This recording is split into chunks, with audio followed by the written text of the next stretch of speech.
आता आपण बघू शकतो की आपली पुरी किती मस्त फुगत चाललेली आहे। या व्हिडिओमधल्या टिप्स जर तुम्ही लक्षात ठेवल्या असतील तर तुमच्या पुऱ्या सुद्धा अशाच झणझणीत आणि फुलपाखरासारख्याच फुगत जातील। नमस्कार मंडळी, स्वागत आहे तुमचं रेरिश किचन या आपल्या खास स्वयंपाकघरात। आज काहीतरी वेगळं, पारंपरिक आणि चविष्ट बनवायचं ठरवलं। साधारणपणे आपण पुरी तर प्रत्येक वेळा बनवतो, पण आज तीच पुरी थोड्या मेहनतीने आणि जुन्या पद्धतीने बनवायचं म्हटलं तर मंडळी आज आपण बघणार आहोत तिखट पुरीची एक खास रेसिपी। लहानपणी आजी जेव्हा सकाळी लवकर उठून तिखट पुऱ्या तळायची ना, त्या मसाल्याचा, लसूण मिरचीचा दरवळ घरभर पसरायचा। अगदी तसाच अनुभव आज आपण परत अनुभवणार आहोत। ही रेसिपी एकदम सोपी आहे, पण काही खास गोष्टी आपल्याला लक्षात ठेवाव्या लागतात। पीठ मळताना काय काळजी घ्यायची आहे, तसंच लाटताना काय टिप्स वापरायचे आहेत, हे सगळे मी या व्हिडिओमध्ये सांगितलेलं आहे। आणि हो, ह्या पुऱ्या घरी बनवून दिल्या ना की घरच्यांचा चेहरा एकदम खुळून येईल याची खात्री मी देतो। चला मग गप्पा पुरे झाल्यात, आता आपण रेसिपीला सुरू करूयात।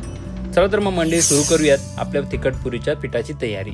सगळ्यात आधी आपल्याला लागणारा एक खास सिक्रेट मसाला बनवायचा आहे, त्यामुळे या पुऱ्यांना येतो एक भन्नाट आणि झणझणीत स्वाद। सिक्रेट मसाला वगैरे काही नाही, तर आपल्याला एका मिक्सरच्या भांड्यामध्ये 20 ते 25 लसूणच्या पाकळ्या घ्यायच्या आहेत, 3 हिरव्या मिरच्या, 1/4 टीस्पून ओवा आणि 1 टीस्पून जिरं। यातच आपल्याला थोडंसं पाणी घालून सगळं एक बारीक वाटून एक मस्त मसाला तयार करून घ्यायचा आहे।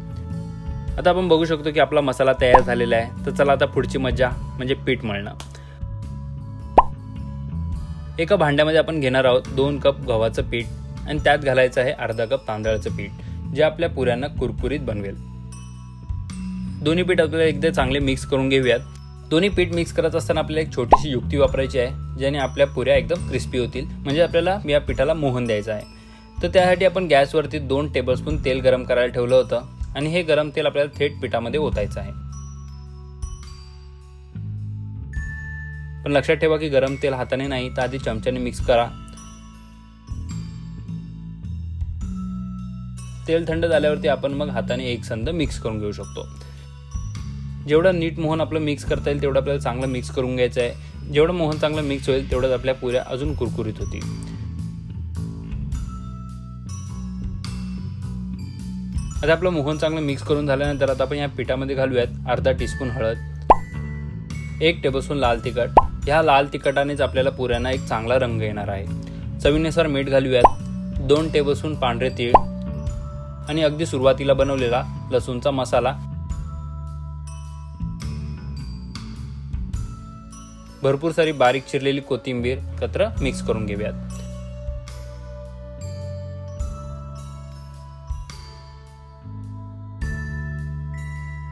आता सर्व मसाले छान मिक्स झाले की आता थोडंसं पाणी घालत पीठ मळून घ्या। आता इथे पीठ मळताना एक गोष्ट लक्षात ठेवा की आपल्याला पीठ जास्त मऊ नकोय आणि जास्त घट्टही नकोय, मध्यम सैलपणा लागतो। पीठ एकदम चांगलं मळून झाल्यावरती आपण त्यावरती थोडंसं तेल टाकून पुन्हा एकदा हलकं मळून घेऊयात, जेणेकरून तेल पिठामध्ये चांगलं मुरून जाईल।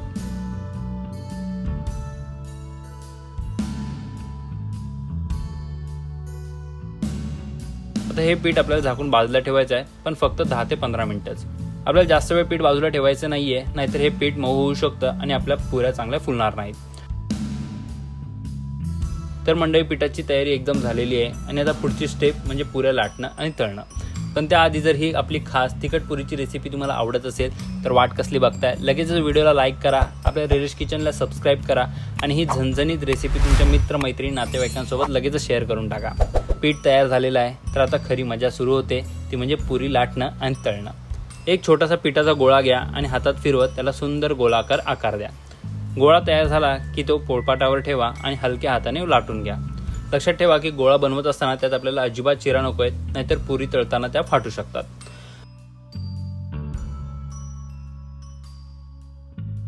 आता आपण बघू शकतो की आपली पुरी मस्त नीट लाटून झालेली आहे। आपण पुरीला फार बारीक लाटलेलं नाहीये, कारण फार पातळ पुरी नीट फुगत नाही। चला तर आता ही बनवलेली पुरी आता गरम तेलात टाकूया। पण हो, तेल मस्तपैकी गरम असायलाच हवं, कारण की जर तेल थंड असेल तर पुरी तेल शोषून घेईल आणि अजिबात फुगणार नाही।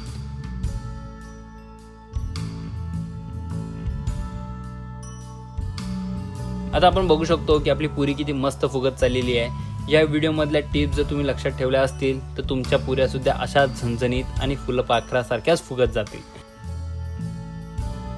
दोन्ही बाजूने पलटून पुऱ्या छान सोनेरी रंगामध्ये तळून घ्या आणि लीजिए, आपली तिखट पुरी तयार आहे। ही पुरी तुम्ही गरमागरम बटाट्याच्या भाजीसोबत, दही किंवा अगदी साध्या लोणच्या चटणीसोबत सुद्धा खाऊ शकता. खरं सांगू का तुम्हाला, माझ्या घरी या पुऱ्या बनवून 10 मिनिटातच लगेच संपल्या होत्या.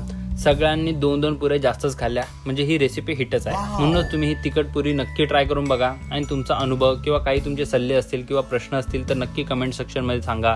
जर तुम्हाला ही रेसिपी आवडली असेल तर व्हिडिओ लाईक करा आणि अशाच पारंपरिक आणि सोप्या पद्धतीत रेसिपी शिकण्यासाठी रेरेश किचनला सबस्क्राईब करून घ्या.